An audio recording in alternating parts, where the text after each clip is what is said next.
అమ్మ మాట ఛానల్. అయితే మనం చూస్తూ ఉన్నాం కదా! ఈ ప్రమోషన్స్‌లో భాగంగా జనాల్ని ఏ విధంగా మోసం చేస్తున్నారు అని చెప్పి మనం మాట్లాడుతున్న తరుణంలో అంటే ఇప్పటికే దీనికి సంబంధించి 2 విషయాల గురించి కూడా మేము మాట్లాడడం జరిగింది. అయినా సరే ఇంకా చాలామంది మేము మోసపోయాము అని చెప్పి కూడా కింద చాలా కామెంట్ సెక్షన్‌లో పెట్టడం కూడా జరిగింది. అయితే ఒక అమ్మాయి వాళ్ళ ఇంట్లో పరిస్థితిని కూడా వివరిస్తూ బిగ్ టీవీ మా వీడియోల కింద కూడా పెట్టడం జరిగింది. సో, ఇంకా జనాలు ఇంకా నమ్ముతున్నారు. ఇంకా ఆమెని నమ్మి ఆమె వీడియోల్ని ఇంకా ఆదరిస్తున్న వాళ్ళ గురించి కూడా ఏం చెప్పాలనుకుంటున్నారో చూద్దాం. ఇప్పుడు ప్రెజెంట్ ఇదే ఇష్యూ పైన మాట్లాడితే ఇవాళ మనతో పాటు సీనియర్ జర్నలిస్ట్ దుర్గా వడ్లంనేని గారు ఉన్నారు. మ్యామ్, సో ఆల్రెడీ మనం 2 డేస్ నుంచి మనం మాట్లాడుతున్నాం. జనాలు ఎంత అప్రమత్తంగా ఉండాలి, ఇలాంటి ప్రమోషనల్ వీడియోస్ వీళ్ళు ప్రమోట్ చేస్తున్నప్పుడు ఎలా ఉండాలి అని చెప్పినప్పుడు, మన వీడియో కింద చాలామంది వచ్చి వాళ్ళు మొరపెట్టుకున్న పరిస్థితి ఉంది. ఇప్పుడు నేను ఏం చేయాలి? ఇప్పుడు నా ఫ్యామిలీతో చెప్పుకుంటే నా పరిస్థితి ఏంటి? అంటే ఇంకొంతమంది సూసైడ్ చేసుకోవడమే మాకు గతి అన్నట్టు కూడా మాట్లాడుతూ ఉన్నారు. ఏం చెప్తారండి? మీరు చెప్పినట్టుగా ఇప్పుడు మనం కనుక తీసుకుంటే ఈ అమ్మ మాట ఛానల్ మీద మనం నిన్న చేసాం. మొన్న కూడా చేసాం. చేశాక దాని మీద ఇంతవరకు మన వైపుకి అంటే పాజిటివ్ కమెంట్సే 95% పైగా వచ్చాయి. హార్డ్లీ 1 ఆర్ 2 నెగిటివ్ అంటే నెగిటివ్ కూడా కాదు. ఆవిడ చేసే తప్పే ఉంది, ఆవిడని చేసుకోనివ్వండి అన్నట్టు. మన ఆవిడనేం చేసుకోవద్దని చెప్పట్లా. నిన్న కూడా ఆవిడ ఒక వీడియో పెట్టారు. పెట్టాక దాని కింద ఏం చెప్పారంటే 60,000 వచ్చిందండి సబ్స్క్రైబ్ దానికి చేసుకున్నారు. మీరు ఇంత చెప్పినా కూడా ఛానల్ చూస్తున్నారు అని వాళ్ళు అంటున్నారు. కానీ నిన్న ఆవిడకు వచ్చిన వీడియో కింద కమెంట్స్ చూస్తే అన్ని నెగిటివ్ కమెంట్స్ వచ్చాయి. అంటే నెగిటివ్ కమెంట్స్ పెట్టడం కోసమే వాళ్ళ వీడియో చూశారు చెప్పాలంటే. అంతే తప్ప పాజిటివ్గా వాళ్ళేం చూడలేదు. రెండోది స్వర్ణ అని ఒక ఆవిడ మనకి ఒక కమెంట్ పెట్టారు. మనం ఏదైతే మాట్లాడామో అది నిజమండి.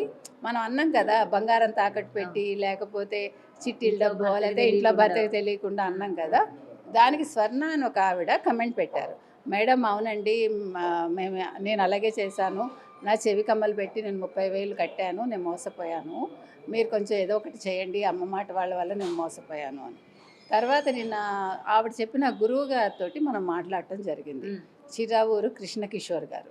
వారిప్పుడు అంటే తణుకు దగ్గర సిద్ధాంతం దగ్గర ఒక గోశాలో ఏదో ఆశ్రమం కట్టిస్తున్నారు వారు.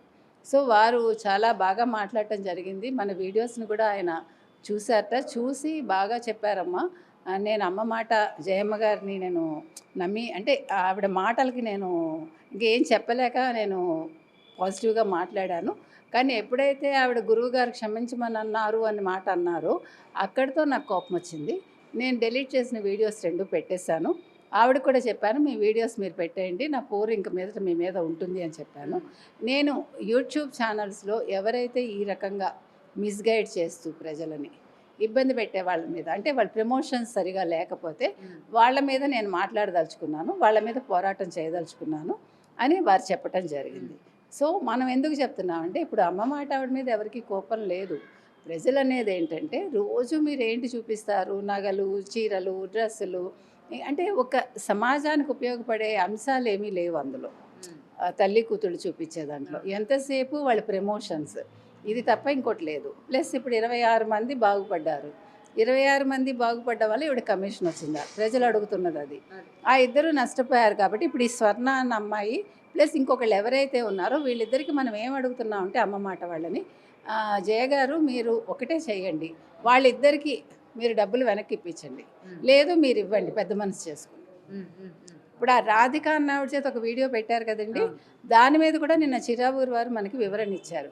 ఆ రాధిక అన్న అమ్మాయి మానేసిందమ్మా, వాళ్ళు తీసేశారు అక్కడ. అయినా కూడా ఈవిడ అమ్మాయి ఉన్నట్టుగా అమ్మాయి చేత మాట్లాడించి 26 మంది బాగుపడ్డారని చెప్పించారు ఈ జయ గారు. అది తప్పు అని ఆయన అన్నారు. మనకు తెలియదు ఆయన చెప్పిన మాటలు. కాబట్టి మనం ఏం అడగట్లే. జయ గారికి ఏం చెప్తున్నామంటే సరే జరిగిపోయింది జరిగిపోయింది, ఇంకా మీరు ఇలాంటి ప్రమోషన్స్కి మీరు వెళ్ళకండి. నెంబర్ 2 స్వర్ణ అనే అమ్మాయికి ఇంకెవరైతే ఇంకొకళ్ళు బాధితులు ఉన్నారో వాళ్ళిద్దరికీ మీరు ఆ కంపెనీ చేత డబ్బులు వాపస్ ఇప్పించినా సరే, లేదు మీరు ఇచ్చినా సరే, ఎందుకంటే ఆ అమ్మాయి తన చెవి కమ్మలు కుదువు పెట్టి నేను ఆ డబ్బులు మా ఇంట్లో వాళ్ళకి తెలియకుండా కట్టానండి, నేను మోసపోయాను, ఇప్పుడు నేను మా ఇంట్లోకి సమాధానం చెప్పలేను నా అమ్మాయి ఏడుస్తుంది. కాబట్టి ఇదొకటి మనం అడుగుతున్నాం. సో ఇప్పుడు చాలామంది ఇంకా చాలా ఛానల్స్ ఉన్నాయండి ఇట్లాగే యూట్యూబ్ ఛానల్స్. కమెంట్స్‌లోనే చాలామంది ఇంకా వేరే ఛానల్స్ కూడా ఉన్నాయని చెప్పి కొన్ని ఛానల్స్‌ని కూడా ట్యాగ్ చేయడం జరిగింది. వీళ్ళు కూడా ఇలాంటి ప్రమోషన్స్ చేస్తున్నారు మేడం, ఆదుకోండి మమ్మల్ని అనుకుంటూ చాలా బాధగా కూడా మన వీడియోల కింద కమెంట్ సెక్షన్‌లో కూడా పెట్టడం జరిగింది. నేను ఒకటే చెప్తున్నానండి, ఇప్పుడు మీరందరూ కొద్దో గొప్ప ఎడ్యుకేటెడే. మీరు టెంపరరీగా వాళ్ళ వలలో ఎవరి వలలో పడకండి, వాళ్ళ మాటల మాయలో పడద్దు. మీరు ఏదైనా ఒకటి చేసే ముందు 1-10 సార్లు ఆలోచించుకోండి. డబ్బు పెట్టేటప్పుడు ఇప్పుడు చీరలు నగలు కొంతమంది మేము కొన్నామండి మోసపోయామండి, కొనకండి. ఇప్పుడు మీరు వతనగా వెళ్ళే కొట్లు ఉంటాయిగా, లేకపోతే మీ ఇంటి దగ్గర మీకు తెలిసిన వాళ్ళు ఉంటారు, అక్కడ కొనండి. కొత్తగా వీళ్ళు చూపించేవేవి బ్రహ్మాండంగా ఏమి ఉండవు. మీరు ఎంతో దూరం వెళ్ళి అవి కొనుక్కునే బదులు మీ ఇంటి దగ్గర ఒక 50 రూపాయలు ఎక్కువ పెట్టి కొనుక్కోండి, నష్టం లేదు మీకు. సర్వీస్ ట్యాక్స్లు అంటారు, ఆ ట్యాక్స్లు అంటారు, అవన్నీ ఇచ్చి మనకి ఆ మనిషితో ముక్కుమోహన్ లేకపోతే నేను అనేది అది ఇష్టపడదు కదా. ఇప్పుడు వాళ్ళు ఏంటి ఇచ్చేటప్పుడు బాగా మాట్లాడతారు, అది బాగలేదంటే వాళ్ళకి కోపం వచ్చేస్తుంది. అప్పుడు ఆ తేనె మాటలంతా ఏమైపోతాయి ఎవరికి తెలియదు. దానికి బదులు మనం ఒక 4 కొట్లు మన ఇంటి దగ్గరే మనం చూసుకుని రెగ్యులర్ వాళ్ళ దగ్గరికి వెళ్ళాం అనుకోండి, మనకు వాళ్ళతో ర్యాపో పెరుగుతుంది. వాళ్ళు 10 రూపాయలు తక్కువకి ఇస్తారు, క్వాలిటీ మంచి క్వాలిటీ ఇస్తారు. మనం కూడా వద్దపోతే వాళ్ళు రిటర్న్ తీసుకుంటారు, ఎక్స్చేంజ్ ఉంటుంది, ఇన్ని ఉంటాయి. వీళ్ళందరి మాటలు మనకి ఎందుకంటే ఈ పనికిమాలిన వీడియోలు చూడడం. ఇప్పుడు కొన్ని మంచివి ఉంటాయి చూడండి. తర్వాత తెలుగు హౌస్ వైఫ్ గురించి ఇచ్చారు. తెలుగు హౌస్ వైఫ్ ఆవిడ నాకు తెలిసి మాట బాగుంటుంది ఆవిడది. మీరు మాట్లాడిన ఆవిడ చాలా మంచిగా మాట్లాడుతుంది. ఆవిడ ప్రొడక్ట్స్ ఆవిడ చూపిస్తుంది, మీకు ఇష్టమైతే కొనుక్కోండి అంతవరకే.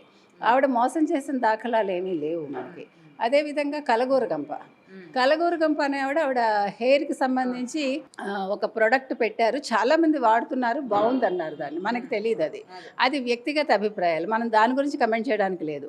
కాకపోతే ఈ రకంగా ప్రమోషన్స్ చేసే వాళ్ళ దగ్గర మాత్రం మీరు జాగ్రత్తగా ఉండండి. వాళ్ళు చెడ్డవాళ్ళని మనం ఎవరిని అంటల్లా. ఇప్పుడు వాళ్ళ ఛానల్ పెట్టుకున్నారు, వాళ్ళ ఛానల్ని వాళ్ళు ప్రమోట్ చేసుకుంటున్నారు. సరే ఛానల్ ద్వారా ఎవరో వస్తారు, రియల్ ఎస్టేట్ వాళ్ళు వస్తారు, మీరు మాకు చేసి పెట్టండి, మీకు ఇంతమంది సబ్స్క్రైబర్స్ ఉన్నారు కదా, వాళ్ళ ఆశ వాళ్ళది, వీళ్ళ ఆశ వీళ్ళది. కాకపోతే ఏంటంటే ఈ మధ్యలో ఈ చూసేవాళ్ళు చూస్ చేసుకోండి, మనం వెళ్ళొచ్చా వెళ్ళకూడదా.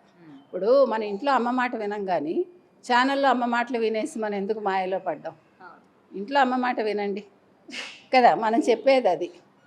ఇంట్లో వాళ్ళ మాట వినండి, లేదు స్నేహితుల మాట వినండి, అంతేగాని అందరి మాటలు విని లేనిపోని కష్టాలు కొని తెచ్చుకో. అండ్ మేడం ఇక్కడ ఇంకొకటి ఈ గివ్ అవే ఏదైతే ఉందో వీళ్ళందరూ కొంతమంది సబ్స్క్రైబర్స్ రాగానే లేకపోతే కొంత వ్యూవర్షిప్ వచ్చిన తర్వాత, అంటే ఇంత వ్యూస్ వచ్చిన తర్వాత మనీ జనరేట్ అవ్వడం ఉంటుంది కదా. సో వెంటనే మాకు వచ్చిన సబ్స్క్రైబర్స్కి మేము గివ్ అవే ఇవ్వాలనుకుంటున్నాం, సో మీ అడ్రస్లు, మీ డీటెయిల్స్, మీ ఈమెయిల్ ఐడీలు అన్నీ కూడా మాకు పంపించండి అని చెప్పడం కావచ్చు. తర్వాత తీరా చూస్తే వీళ్ళు ఇచ్చే గిఫ్ట్లు కాదు కదా, వాళ్ళ ఆశతోని కొన్ని వందల మంది పంపిస్తూ ఉంటారు వాళ్ళ మెయిల్స్కి అడ్రస్లు అన్నీ కూడా. వీళ్ళు పంపించే గిఫ్ట్లు అంటే ఈ రూపంగా కూడా జనాల్ని మోసం చేస్తున్నారు, ఈ గివ్ అవే రూపంలో కూడా మోసం చేస్తున్నారు అని చెప్పి మరి కొంతమంది మాట్లాడుతున్న పరిస్థితి. అసలు మీరు ఎందుకు ఇస్తారు మీ అడ్రస్? సరే వాళ్ళు గివ్ అవే ఇస్తా ఉన్నారు, ఏమి ఇస్తారు మీకు? మహా ఇస్తే 50 రూపాయలు గిఫ్ట్ ఇస్తారు, 100 రూపాయలు గిఫ్ట్ ఇస్తారు. మీకు అవసరమా అది? దానివల్ల మీకు ఏమైనా కలిసి వస్తుందా? ఏమి ఇస్తారు? జాకెట్ పట్టిస్తారు, లేదో చిన్న డబ్బానో ఇంకేదో సంథింగ్ ఒక గిఫ్ట్ లాంటి ఐటమ్ ఇస్తారు. దానివల్ల ఏం ప్రయోజనం? మీ అడ్రస్ అసలు బయట వాడికి ఎందుకు ఇవ్వాలి? మీ ఈమెయిల్ ఎందుకు ఇవ్వాలి? ఫస్ట్ అది ఆలోచించండి. మన వ్యక్తిగత వివరాలు ఎవరికైనా ఇవ్వక్కర్లేదు. వాళ్ళు మంచివాళ్ళే, ఎవరు కాదని అంటలే, వాళ్ళు చెడ్డవాళ్ళని మనం అంటలే. మీకు అదే చెప్తున్నా. ఇప్పుడు జయమ్మ గారు చెడ్డావిడని ఎవరు అనరు. ఆవిడ ప్రమోషన్స్ ఆవిడ చేసుకుంటున్నారు, ఆవిడ వ్యక్తిగత ప్రమోషన్స్ ఆవిడ చేసుకుంటున్నారు, ఆవిడ కూతురు చేసుకుంటున్నారు. మీకు ఇష్టమైతే చూడండి, ఇష్టం లేదు మానేయండి.